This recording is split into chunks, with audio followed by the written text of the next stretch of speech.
महाराष्ट्रात महापालिका निवडणुकीसाठी प्रभाग रचना प्रक्रिया सुरू। 4 सदस्यीय प्रभागांना प्राधान्य। मुंबई महापालिका वगळता इतर महानगरपालिकेची प्रभाग रचना बदलणार।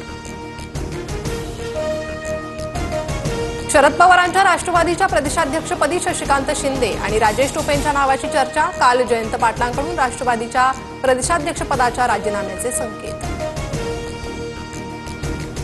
जयंत पाटील राजकारणातला संपलेला विषय। दिवा विस्ताना मोठा होतो तशी त्यांची अवस्था।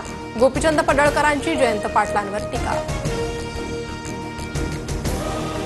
शेतकरी कर्जमाफीसह विविध मागण्यांसाठी बच्चू कडूंचं चौथ्या दिवशीही अन्नत्याग आंदोलन।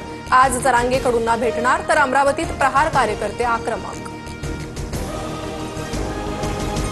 डोंबिवलीत पुन्हा ठाकरेंची सेना आणि मनसे एकत्र आल्याची चर्चा। डोंबिवली पश्चिमेकडील मनसे शहर अध्यक्ष राहुल कामत यांच्याकडून ठाकरेंच्या प्रकाश तेलगोटेंसह कार्यकर्त्यांची भेट। 2 मराठी वाघांनी एकत्र येणं ही महाराष्ट्राची इच्छा। ठाण्यात ठाकरेंच्या शिवसेनेचे बॅनरवर नितेश राणेंना डिवचणारा मजकूरही।